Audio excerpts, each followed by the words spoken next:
Khaja didn't just get a visual upgrade, but his playstyle has been completely rebuilt. But are these changes actually better than the old Khaja? Hey guys, what's up? So let's try to answer those questions by breaking down his revamp skills, key items, playstyle, counters, and everything you need to know before using him. Starting with Khaja's looks, the old Khaja looked like Tokoyami from MHA who likes wearing shiny things but complete with fluffy feathers that almost looked like clouds. The revamped Khaja, however, looks like a messenger from heaven who has already judged you before you even said anything. He also looks like someone who definitely doesn't enjoy hugs. Just look at him, even his wings are sharp and pointy. Jokes aside, the visual upgrade is on point and they definitely did Khaja justice with this redesign. When it comes to his role, the old Khaja was classified as both a support and a fighter. His main job was to catch one important enemy, drag them toward his team, and create an easy pickoff. The revamped Khaja is now classified as a pure support hero. His new kit focuses more on starting team fights, disrupting several enemies, and controlling a larger area. Instead of only kidnapping one target, the new Khaja can now charge into battle and create openings for his entire team. This makes him feel more like a true teamfight initiator than a single-target pick-off hero. Now let's break down Khaja's revamped skills and see how they compare to his old kit. Starting with his passive, Khaja's enhanced basic attack, which activated every 6 seconds, has now been completely removed. The bonus damage against minions and creeps has also been removed. The paralysis debuff remains, but it now works differently. Just like before, paralysis briefly slows enemies and reduces the damage they deal. However, the old version could stack up to 6 times, reducing the enemy's damage by a maximum of 15% for 5 seconds. The new version no longer stacks and instead immediately reduces the enemy's damage by 8% for 5 seconds whenever Khaja damages them with a skill. This makes the new paralysis easier and more consistent to apply, but its maximum damage reduction is noticeably weaker. Overall, the old passive gave Khaja more damage, faster clearing, and a stronger debuff once fully stacked. The new passive is simpler and easier to activate, but it also lowers Khaja's overall damage and makes him slower at clearing minions and jungle creeps. Next is his first skill. Khaja's skill 1 still works almost exactly the same as before, although it received a few adjustments. It still creates an expanding ring of lightning that returns to Khaja after reaching its maximum range. Both versions can also reveal enemies hiding inside bushes. The biggest differences are its damage and healing. The revamped version deals slightly more damage than the old one, making it a little stronger for poking enemies. However, the old version restored more HP on its first hit compared to the new version. This means Khaja's new skill 1 deals more damage, but provides slightly less sustain than before. Now let's move on to the biggest change in Khaja's kit, which is his second skill. Previously, Khaja simply dashed in the selected direction and left 3 lightning bombs behind him. These bombs exploded when enemies touched them, dealing damage and applying the paralysis debuff. With the revamped skill 2, Khaja now dashes toward a selected area instead. He also gains control immunity during the dash, preventing enemies from interrupting him while he is moving. When Khaja reaches the target area, he damages nearby enemies, knocks them back, and stuns them for 0.5 seconds. After landing, Khaja enters the soaring state. While soaring, Khaja can fly over walls and other obstacles while gaining additional movement speed. However, his turning radius becomes restricted, making his movement slightly harder to control. Khaja can also perform basic attacks without stopping while he is flying. These basic attacks deal area damage to every enemy within his range, including additional damage based on their max HP. Consequently, when Khaja enters the soaring state, the cooldown of his skill 2 is reduced to 4 seconds. This allows him to dash again and repeatedly knock back and stun enemies while soaring. Keep in mind that this 4-second cooldown cannot be reduced by cooldown reduction. The soaring state normally lasts for 6.6 seconds. However, hitting an enemy hero or creep extends its duration by another 2.6 seconds. And as long as Khaja keeps hitting valid targets, he can stay in the soaring state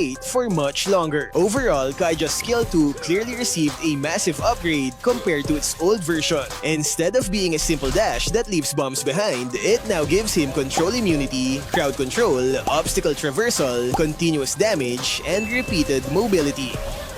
Last is his ultimate. Previously, Khaja could target one enemy hero, deal damage, suppress them for 1.5 seconds, and drag them toward his team. It was one of the strongest single target pick-off skills because the target couldn't use skills or escape during the suppression. The revamped ultimate now works completely differently. Khaja throws a lightning lasso toward a selected area. After a 0.5-second delay, every enemy hero remaining inside the area takes damage and becomes trapped for 2.5 seconds. While the lasso is active, Khaja can drag it while gradually shrinking its radius and pulling enemies along with it. However, the new ultimate only traps and restrains enemies instead of suppressing them. This means enemies caught inside can still attack and cast their skills. Khaja's ultimate has changed from a powerful single target pick-off tool into an area control skill that can trap multiple enemies in one confined space. The new version has much greater teamfight potential, especially when several enemies are grouped together. However, catching a target is no longer guaranteed because the ultimate has a 0.5-second delay. That short delay gives enemies a chance to dash or walk out of the area before the lasso activates. Moving on to Khaja's build, the first key item I recommend is Rapid Boots with the Encourage Roaming Blessing. Rapid Boots gives Khaja the movement speed he needs to rotate faster, look for openings, and support different lanes. Encourage also helps Khaja gain extra defense to be more durable as he's mainly the team's initiator. The next key item is Fleeting Time. Since Khaja's ultimate has a long cooldown, Fleeting Time allows him to use it more often throughout the match. Whenever Khaja helps secure a takedown, Fleeting Time reduces the remaining cooldown of his ultimate. Last of the key items is Dominance Ice. Since Khaja often dives into several enemies, Dominance Ice gives him more hybrid defense for every enemy hero near him. Its Life Bane passive also reduces the shield and HP region of nearby enemies, making it useful against heroes with strong healing or sustain. This helps Khaja survive longer while weakening the enemies caught in his crowd control. As for his other items, you could adjust Khaja's build depending on the enemy lineup and the type of damage you'll be up against. For Khaja's emblem, I recommend using the support emblem with Agility, Wilderness Blessing, and Brave Smite. This setup complements Khaja's role as a roaming initiator by improving his mobility, sustain, and overall survivability. The additional movement speed helps him rotate faster, support different lanes, and quickly position himself for an engagement. At the same time, the extra sustain helps Khaja survive longer whenever he dives into the enemy team and repeatedly applies crowd control. When it comes to battle spells, there are 3 strong options you can use on Khaja. The first option is Sprint. Sprint can help Khaja escape dangerous situations, rotate faster, or immediately catch up to his teammates during a fight. It also works extremely well with his ultimate because Khaja can use the additional movement speed to drag trapped enemies farther away from their team. This makes it easier to pull important targets toward your allies and secure the kill. Sprint is probably the most consistent option because it complements both Khaja's mobility and his ultimate. The second option is Petrify. Petrify gives Khaja another layer of crowd control whenever he dives into the enemy team with his second skill. After landing the knockback and stun, he can immediately use Petrify to keep enemies in place and give his teammates more time to deal damage. Petrify is also a strong combination with his ultimate because the lasso has a short delay before it activates. By using Petrify first, Khaja can prevent enemies from escaping the targeted area before the lasso traps them. This combo is especially useful when you need to catch an important enemy hero during a crucial team fight. The final option is Flicker. Flicker gives Khaja an additional mobility tool that can be used defensively or aggressively. He can use it to suddenly close the distance and cast his ultimate before the enemies have time to react. This is especially effective when several enemies are grouped closely together. After catching them with the lasso, Khaja can activate his second skill and start pulling them toward his teammates. Compared to the other battle spells, Flicker gives Khaja more creative angles and surprise engage opportunities.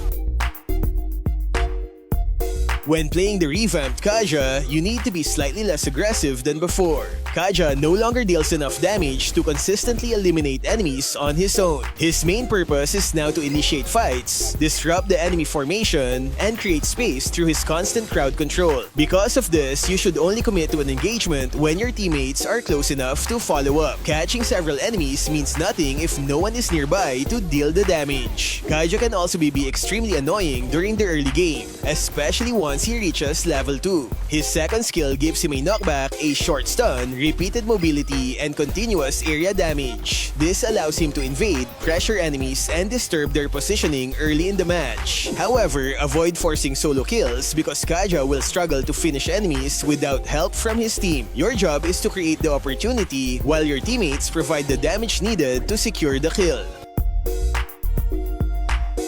When it comes to countering Khaja, high mobility heroes are some of his biggest problems. Most of his revamped abilities target specific areas, and his ultimate has a short delay before it activates. Because of this, heroes with quick dashes can easily escape before they get trapped. Heroes with control immunity are also an easy counter for Khaja. If their CC immunity is on before Khaja's ultimate activates, the enemy can completely avoid being trapped. The same idea applies to the Purify battle spell. With the correct timing, Purify can bypass Khaja's ultimate, rendering it completely ineffective. Marksmen and burst mages can also be dangerous targets for Khaja. Khaja can catch them once their mobility skills are exhausted, but enemies trapped by his new ultimate can still attack and cast their skills. This means a burst marksman or mage can potentially kill Khaja before he completely drags them to his teammates. Now, let's talk about the heroes Khaja counters. First are low mobility heroes who have no reliable way to escape his second skill or ultimate. Once they're trapped inside his lasso, they'll have a hard time getting away from Khaja and his teammates. They also become easy targets for Khaja's repeated knockbacks and stuns. Khaja also works well against utility mages who don't have enough burst damage to take him down quickly. They can still use their skills while trapped, but they usually can't kill Khaja before he drags them into a dangerous position. Once Khaja pulls them closer to his teammates, they can easily be taken down.